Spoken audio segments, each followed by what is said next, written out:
تو بدعت تو آپ کیا کس یعنی کہ آپ بچ ہی نہیں سکتے، آپ خود سراپا بدعت ہیں. آپ کہاں تھے دور رسالت؟ آپ ہی تو نئی چیز ہے. آپ کو پیدا ہوئے 35 سال ہوئے ہوں گے، ان کو 22 سال ہوئے ہوں گے، مجھے 57 سال ہوئے، تو میں بھی بدعت، پھر سارے بدعت. اس وقت جتنے بھی زندہ ہیں سب کے سب بدعت ہیں. ان مانو کر کے اگر اس کا معنی نئی چیز لی جائے تو یہ جو سارے بدعت ہوئے تھے، یہ پنکھے بدعت ہیں، یہ بتیاں بدعت ہیں، یہ کہاں تھی سب؟ یہ آپ اسپیکر پر مجھے سن رہے ہیں، یہ بدعت ہے. اردو زبان کی بھی کوئی میری تحقیق نہیں کہ سرکار کے دور میں بولی جاتی تھی صلی اللہ علیہ وسلم، یا کسی صحابی نے اردو بولی تھی. یہ لینتھر کی مسجد ہے، لینتھر کی چھتیں، یہ ماربل بچھا ہوا آپ کے فرش پر، آئل پینٹ کیا ہوا ہے. کوئی ثابت کر دے کہ دور رسالت میں مسجد اس طرح بنتی تھی جیسے آج بنتی ہے؟ کوئی گنبد ثابت کر دے مسجد کا کہ پہلے گنبد بنتا تھا اور یہ طاق نما محراب مسجد میں بنتے تھے، منارے بنتے تھے مسجد کے. کوئی ثابت کر دے؟ کبھی بھی نہیں ثابت کرے گا کہ بنتے نہیں تھے.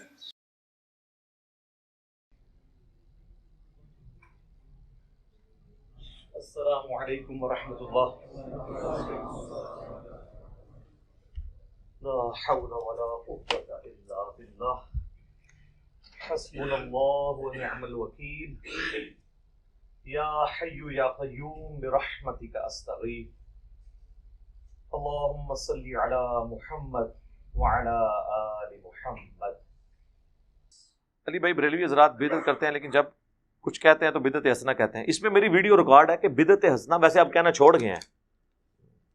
ان کے پاس معنی پتا کیا تھا کہ یار کام تو نیکی کا کر رہے ہیں نا، آپ کو کیا مسئلہ ہے؟ ہم کہتے تھے نا یار یہ قبر پہ اذان کیوں دیتے ہو؟ کہتے ہیں یہ اذان دینا گناہ کا کام ہے.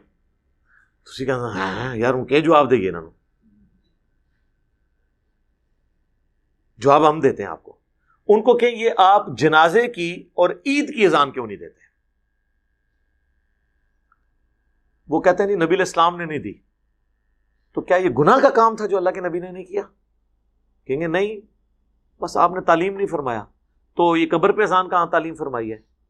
پھر وہ کہیں گے ہیں او کرن گے ہیں ان کو دیو نا اذان.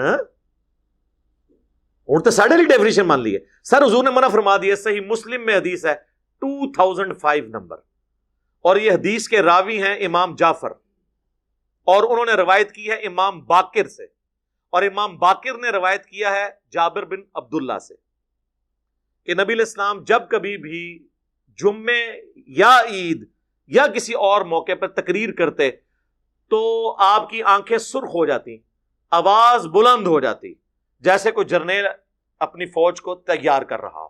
اور آپ فرماتے کہ میں اور قیامت اس طرح ساتھ بھیجے گئے جیسے یہ دو انگلیاں. اور پھر آپ کہتے اما بعد فإن خیر الحدیث کتاب اللہ وخیر الہدی ہدی محمد صلی اللہ علیہ وآلہ وسلم وشر الامور محدثاتها وکل محدثۃ بدعہ وکل بدعۃ ضلالہ وکل ضلالۃ فی النار. کچھ الفاظ جامعہ ترمذی میں ہیں، کچھ سنن نسائی میں. آگاہ ہو جاؤ، سب سے بہترین کلام اللہ کی کتاب ہے، سب سے ہدایت یافتہ راستہ محمد صلی اللہ علیہ وآلہ وسلم کا ہے، اور سب سے بدترین کام وہ ہیں جو دین میں خود داخل کر دیے جائیں، اور وہ تمام کام گمراہیاں ہیں، اور تمام گمراہیاں دوزخ میں لے جانے والی ہیں. تو حضور نے منع ہی کر دیا نا کہ محمد صلی اللہ علیہ وآلہ وسلم کا طریقہ بہترین طریقہ ہوگا، اور بدترین کام وہ ہیں جو دین میں داخل کر دیے جائیں خود سے. بخاری مسلم دونوں میں حدیث ہے من احدث فی امرنا ھذا فہو رد. جس نے میرے تعلیم کی بھی چیز میں کوئی چیز بدل دی یا اس میں چیز داخل کی وہ مردود ہے. تو فوراً آپ کو مثالیں دیں گے کہ جی یہ جو آپ نے لائٹیں لگائی ہوئی ہیں، ان لائٹوں کا دین سے کیا تعلق ہے میرے بھائی؟ ہوائی جہاز میں حج کرنے کا دین سے کیا تعلق ہے؟ یہ دین کو سپورٹیو کام ہے، ڈائریکٹ دین نہیں ہے. ڈائریکٹ دین اس وقت ہوں گے جب آپ کہیں گے جو ہوائی جہاز پہ جائے گا اس کا حج ہوگا، جو نہیں جائے گا اس کا نہیں ہوگا. آپ بے شک گدھے پہ جائیں، آپ بے شک پیدل جائیں، یہ دین کو سپورٹیو چیز ہے. کیمرے میں ریکارڈنگ دین کو سپورٹیو چیز ہے.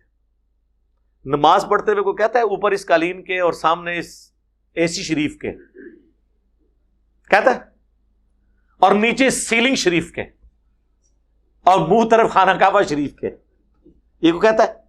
تو یہ دین نہیں ہے، دین کو سپورٹیو چیز ہے. تو حضور نے ان چیزوں سے تو منع نہیں کرنا تھا نا. وہ تو قرآن میں آیا کہ اپنے گھوڑے تیار رکھو، سورۃ الانفال میں آیا کہ اپنے گھوڑے تیار رکھو جنگ کے لیے. تو آج کے دور میں جب آپ یہ بات کریں گے تو اس سے مراد یہ ہوگا کہ آپ نے لیٹسٹ اسلحہ تیار رکھنا ہے، یہ تو نہیں گھوڑے تیار رکھنے ہیں، وہ تو جنرل بات ہوتی. تو یہ تمام چیزیں ہیں دین کو سپورٹنگ. اس کے بارے میں الگ حدیث ہے، وہ صحیح مسلم میں ہے کہ جس نے اسلام میں اچھا طریقہ جاری کیا، جتنے لوگ اس پہ عمل کریں گے اس کا ثواب اسے ملے گا، اور جو عمل کر رہے ہوں گے ان کے عمل میں بھی کمی نہیں ہوگی، اور جو اسلام میں برا طریقہ جاری کرے گا اس کا وبال اس پہ ہوگا. اور انہوں نے وہ الفاظ ہیں سنتن حسنتن، بدعت حسنہ نہیں ہے، سنت حسنہ ہے. اور وہ حدیث پوری بیان کریں تو آپ کا مسئلہ بھی حل ہو جائے گا. پوری حدیث یوں ہے کہ نبی الاسلام نے کچھ نیو مسلم آئے جن کے چہرے پر بھی غربت کے آثار تھے. نبی الاسلام نے مسجد میں ممبر لگوا کے خطبہ دیا. آپ نے پھر قرآن پاک کی مختلف آیات تلاوت کی جن میں صدقہ اور خیرات کی ترغیب دلائی گئی. اینڈ پہ آپ نے کہا کہ اللہ کی راہ میں صدقہ کرو. ایک انصاری اپنے گھر گئے اور وہ اپنے گھر سے کافی سارا سامان ایک تھیلے میں اکٹھا کر کے، اور صحابہ کرام کہتے ہیں کہ وہ بڑی مشکل سے اس کو اٹھا کے لایا، گھسٹتا ہوا لا کے مسجد کے صحن میں رکھا. تو حضور علیہ السلام کا چہرہ مبارک اس طرح چمک اٹھا جس طرح کے سورج اور سونا، کیونکہ اس کی وجہ سے باقیوں کو بھی جیب ڈھیلی کرنے کی ترغیب ملی. پھر ایک اٹھا، دوسرا اٹھا، لا کے مسجد میں ڈھیر لگ گیا. حضور خوش ہو گئے. تو آپ نے فرمایا جس نے اسلام میں اچھا طریقہ جاری کیا، یعنی اچھا طریقہ کس نے؟ اس انصاری صحابی نے جو بارش کا پہلا قطرہ بنا. یہ آدھی حدیث لے کے اچھا طریقہ اور اسے پکڑ کے جو ہے وہ اپنے 12 ربیع الاول کے جلوس، کوئی اپنے 10 محرم کے جلوس، کوئی اپنے 1 محرم کے جلوس حلال کرنے شروع کر دیتا ہے. خدا کے لیے یہ طریقے کی بات.